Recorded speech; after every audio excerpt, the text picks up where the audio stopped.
एक average Indian की current financial literacy देख के आई वॉज शॉक्ड कि इतनी बेसिक चीज़ें भी नहीं पता. All right, I have said this many times.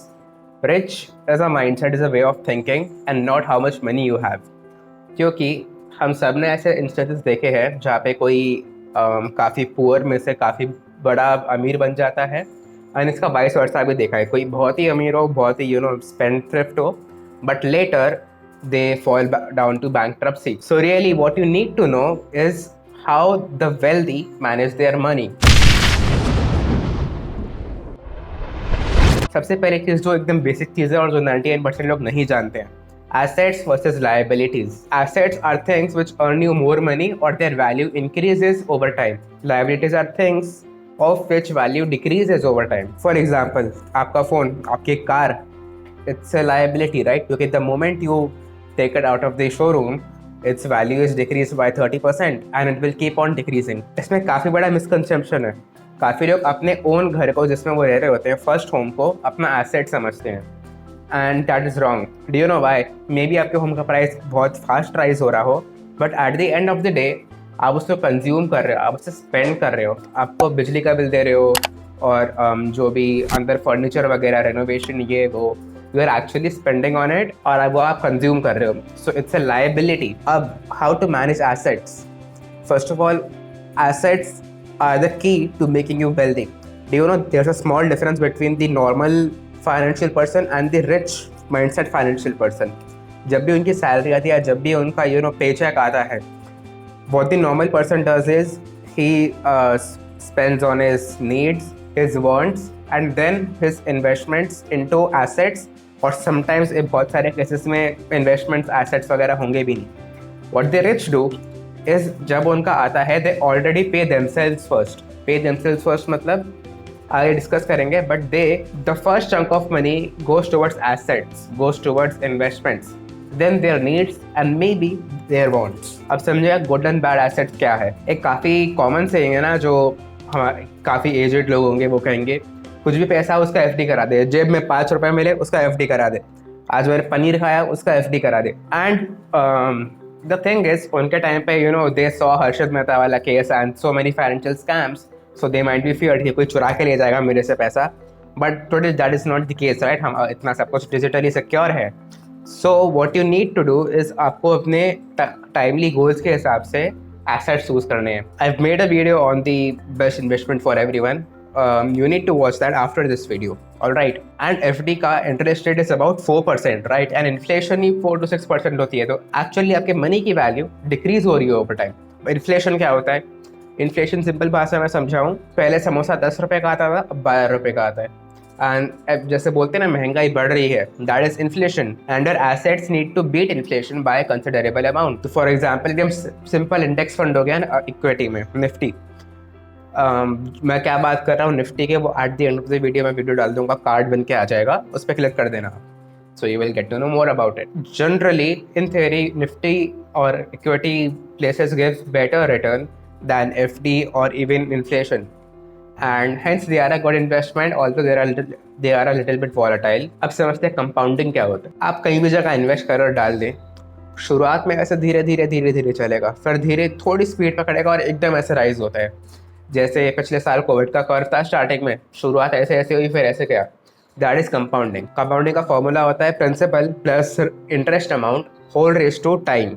Time की पावर एक्सपोनेंशियल है.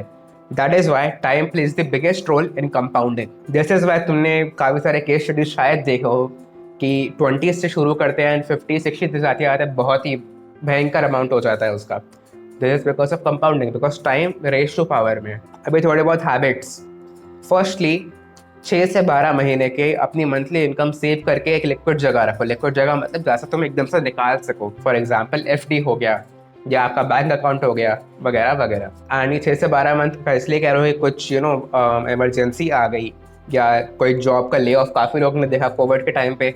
सो it is actually a hedge, and invest the rest accordingly to the time constraints of the financial goals.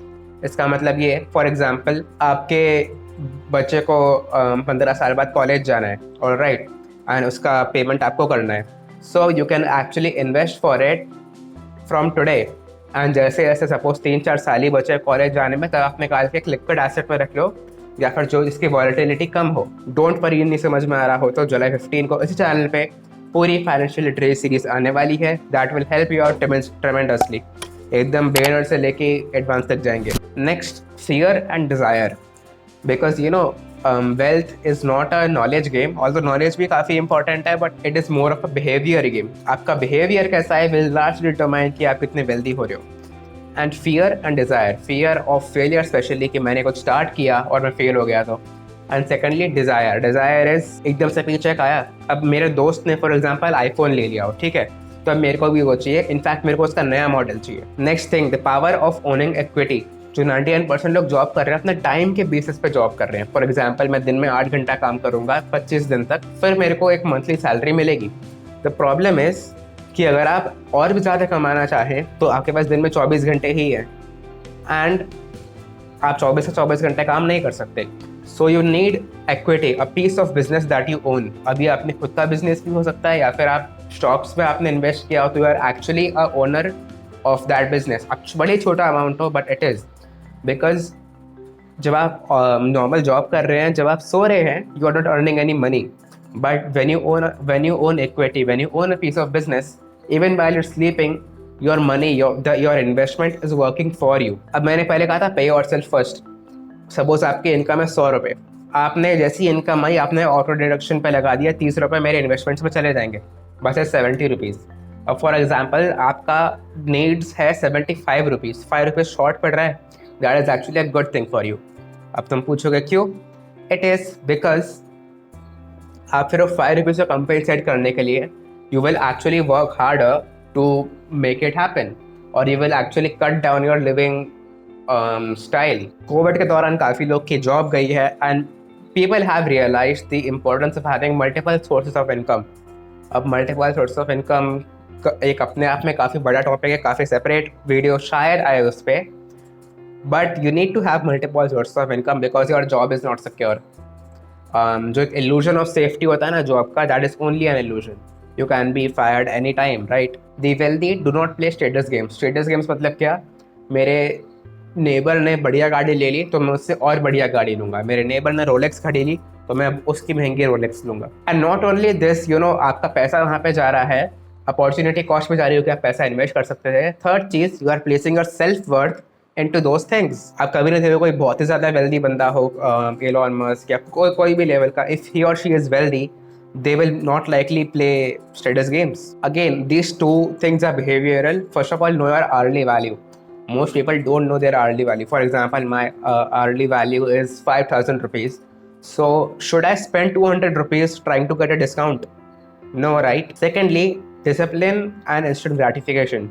In fact, instant gratification is the single most biggest wealth killer, क्योंकि हमें जो भी चाहिए अभी के अभी चाहिए। मैंने आज इन्वेस्टमेंट है, मैंने आज क्रिप्टो में पैसा डाला, मेरे को कल डबल चाहिए। मैंने आज निफ्टी में इन्वेस्ट किया, कल मुझे डबल चाहिए। And these are a few things. I know video थोड़ा लॉन्ग हो रहा है, थोड़ा सा कॉम्प्लेक्स हो, but don't worry, you will understand it. First of all, you know, काफ़ी लोग ऐसे एक अजम्पशन में रहते हैं कि एक बहुत बड़ा इवेंट होगा, मैं उसमें बहुत बस पैसा कमा लूँगा and I be well of. But the truth is for 99.9% of lives this does not happen, because no one is coming to save you, right? Secondly, avoid loans, especially when you are younger, because when you take loan, you actually submerge yourself into debt, and then first you need to get out of that debt, then you can start your financial freedom journey. Third thing, leverage. Do you know what leverage is? If you know, tell me in the comments. If you don't, tell me in the comments, I'll make a video about it. Next, corporations help you escape. For example, I have a corporation registered under my name, okay? And whatever, suppose I buy a phone for my use, all right, I can write it off. I can write off the tax expenses as a business expense, right? And these corporations help you avoid taxes. Next thing, they do not blame, they take ownership. And the last thing, I know the video is getting long, but the last thing is they think logically and they just start. You might be thinking, I only have 100 rupees to invest.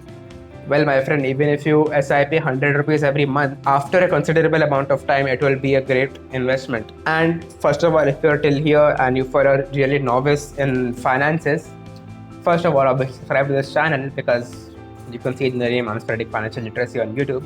Secondly, just get a book. I'll leave the link to Amazon below the like button.